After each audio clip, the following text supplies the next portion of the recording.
The Ethiopian Book of Enoch, often regarded as an apocryphal text, presents a fascinating intersection of faith, history, and the complexities of biblical canon formation.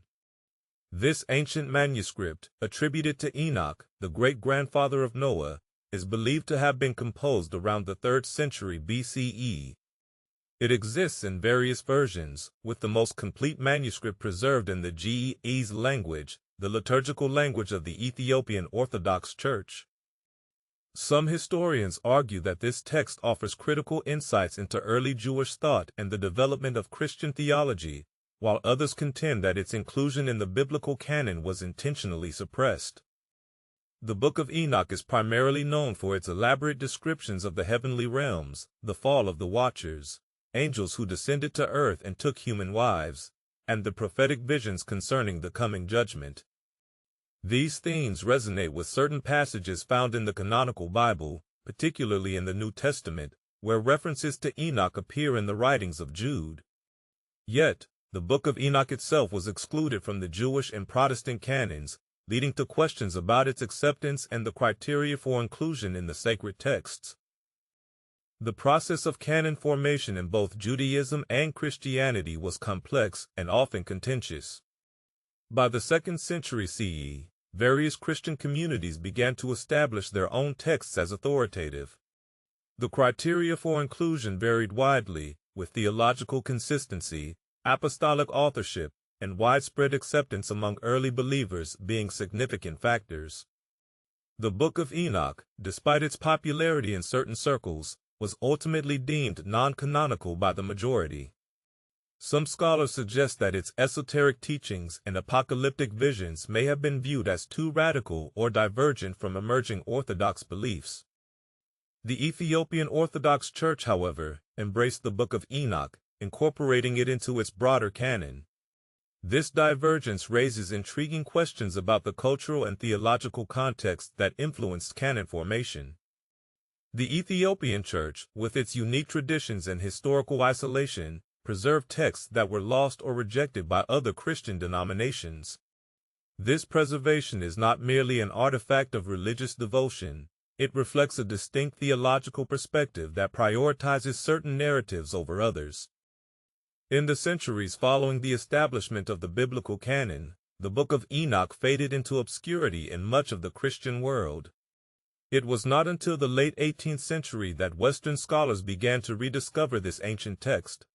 The translation of the Ge'ez manuscripts into European languages sparked renewed interest, leading to a re-evaluation of its significance. Some historians argue that the Book of Enoch provides vital context for understanding early Christian thought, particularly regarding concepts such as resurrection, judgment, and the nature of evil. The narrative of the Watchers, for instance, presents a nuanced exploration of divine justice and human agency. The fallen angels, who defy God's order, introduce a moral complexity that challenges simplistic understandings of good and evil. This theme resonates with certain Gnostic traditions that were also marginalized during the early Church's consolidation of power. The parallels between the Book of Enoch and Gnostic texts suggest a broader spectrum of belief in the early centuries of Christianity, one that included diverse interpretations of the divine and the cosmos. Controversial interpretations of the Book of Enoch also arise in discussions surrounding its prophetic visions. The text's apocalyptic imagery, rich with symbolism and allegory, has been both celebrated and criticized. Some theologians see in it a precursor to later apocalyptic literature, including the Book of Revelation.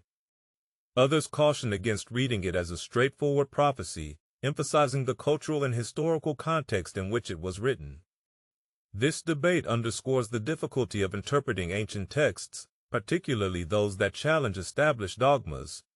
The fate of the Book of Enoch raises broader questions about the nature of religious authority and the mechanisms of exclusion that shape belief systems.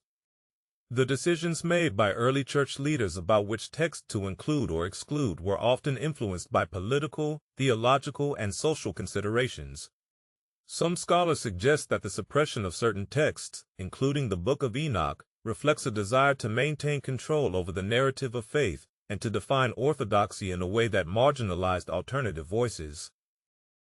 The implications of the Book of Enoch extend beyond its historical and theological significance.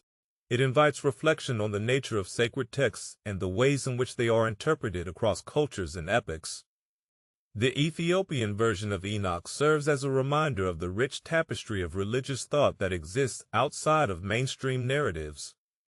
It challenges contemporary readers to consider how history has shaped our understanding of faith and the texts we hold as sacred.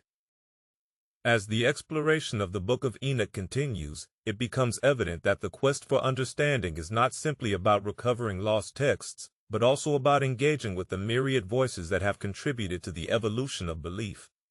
The narratives, both canonical and non-canonical, offer a lens through which to examine the complexities of faith, power, and human experience.